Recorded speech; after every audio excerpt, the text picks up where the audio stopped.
મારું નામ છે સમીરગીરી અરવિંદગીરી ગોસ્વામી, રામનાથ મહાદેવના મહંત છું.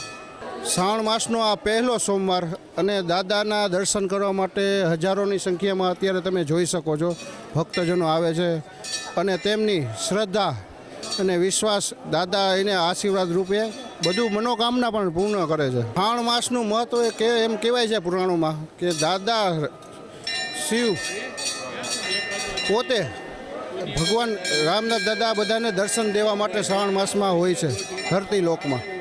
આપણે જોઈએ તો આપણે મંદિર છે ને 24 કલાક ખુલ્લું હોય છે અને 24 કલાક દાદાના દર્શન બધા કરવા આવતા હોય છે અને દાદાને આશીર્વાદ સર્વ ઉપર હોય છે.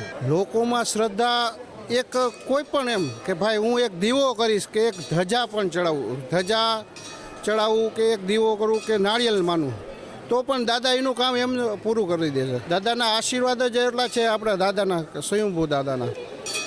એક તો આજી નદી વિચારે બિરાજમાન ને 550 વર્ષ દાદાને થઈ ગયા છે ને આસ્થાની પ્રતીક એટલું છે કે પબ્લિક 24 કલાક દાદાના દર્શન કરે ને દાદાના આશીર્વાદ આવતા. મહેશભાઈ અમૃતલાલ દવે. હું આજે 8 વર્ષની ઉંમરથી પૂજા કરું છું. 8 વર્ષની ઉંમરથી. અને કોરોના વખતે ટર્નિંગમાં મને દાખલ કર્યો હતો પણ આ દાદાની દયાથી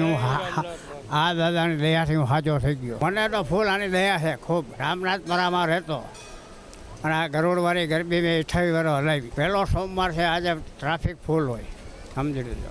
પૂજામાં પણ વારો આવતો નથી. પછી માણસો માથું નમાઈને વહી જાય છે. મેં તો પૂજા કરી લીધી તો કે આજ વર્ષોથી હું પૂજા કરું. પૂજાબેન રામનાથ મહાદેવે આવ્યા દર્શન કરવા. ઘણી હોય દેવોના દેવ મહાદેવ છે એટલે હોય તો ખરી ને શ્રદ્ધા. દર્શન કરવા અને રામનાથ મહાદેવ રાજકોટના મહારાજા એટલે વિશ્વાસ એમની મનોકામના ઈચ્છા ને બધું પૂરું થાય એટલે આવે ને રામનાથ મહાદેવ રાજકોટમાં સાક્ષાત છે એટલે